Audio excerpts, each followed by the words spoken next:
భయం మనిషి జీవితాన్ని కంట్రోల్ చేసే అదృశ్య శక్తి. కానీ భయం అనేది ఒకటే కాదు.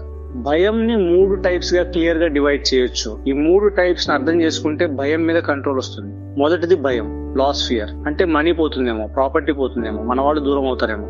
ఈ భయం ఆల్మోస్ట్ ప్రతి మనిషిలో ఉంటుంది. కానీ ఇది డేంజరస్ కాదు.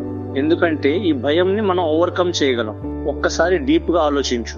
మనీ పోతే మళ్ళీ సంపాదించవచ్చు, ప్రాపర్టీ పోతే మళ్ళీ బిల్డ్ చేసుకోవచ్చు. లైఫ్ లో లాస్ అనేది పర్మనెంట్ కాదు, మళ్ళీ సంపాదించవచ్చు అనే ధైర్యం ఉంటే చాలు.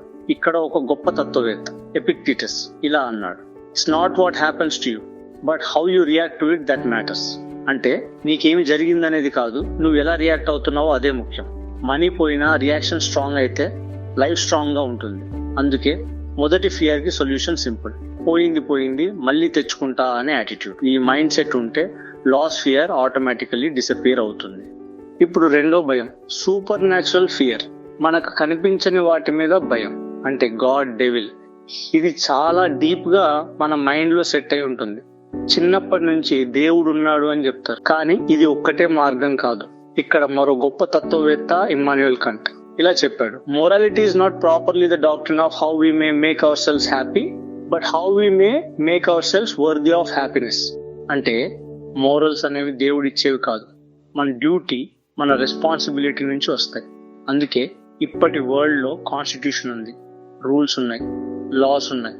అవి ఫాలో అవుతే మనిషి కరెక్ట్ గా బ్రతకగలడు. ఉదాహరణకు మహాభారతం ప్రకారం అన్నదమ్ములు కలిసే ఉండాలి, కానీ రాజ్యాంగం ప్రకారం కలిసి లేకపోయినా తప్పు కాదు. కానీ డబ్బు, ఆస్తి కోసం గొడవ పడకూడదు. మరో ఉదాహరణ చూస్తే రామాయణం ప్రకారం భార్యాభర్తలు కలిసి ఉండాలి, కానీ రాజ్యాంగం ప్రకారం కలిసి లేకపోయినా తప్పు కాదు. కానీ అక్రమ సంబంధాలు పెట్టుకోవడం మాత్రం తప్పు. ఇక్కడ పాయింట్ ఏంటి అంటే, దేవుడు నమ్మినా నమ్మకపోయినా మనిషి కరెక్ట్ గా ఉండాలంటే కాన్స్టిట్యూషన్ రూల్స్ ని ఫాలో అవ్వాలి. అందుకే సూపర్ న్యాచురల్ ఫియర్ ని కంట్రోల్ చేయాలి అంటే బ్లైండ్ బిలీఫ్ అవసరం లేదు, అండర్స్టాండింగ్ అవసరం, లాజిక్ అవసరం. ఇప్పుడు మూడో భయం, most powerful fear, unexpected fear. అంటే మనకు ఎక్స్పెక్ట్ చేయని సిచ్యువేషన్ వచ్చినప్పుడు వచ్చే భయం. ఫర్ ఎగ్జాంపుల్, మహాత్మా గాంధీ లాంటి ధైర్యవంతుడైన రోడ్డు మీద నడుస్తూ ఉంటే ఒక కుక్క మరుగుతూ అతని వైపు పరుగెత్తుకుంటూ వస్తే అతనికి భయం కలుగుతుంది. ఆ క్షణంలో చేతిలో ఉన్న కర్రను కూడా వదిలేసి పరుగెత్తాల్సి వస్తుంది. సడన్ ప్రాబ్లం, సడన్ డేంజర్, అలాంటివి. అటువంటి సమయాల్లో మనిషి మైండ్ బ్లాంక్ అవుతుంది. ఎపిక్టెటస్ ఇలా చెప్పాడు: man is disturbed not by things but by the views he takes of them. అంటే జరిగిన విషయం కాదు మనల్ని భయపెడేది, మన ఆలోచన, మన ఇంటర్ప్రిటేషన్ భయపెడుతుంది.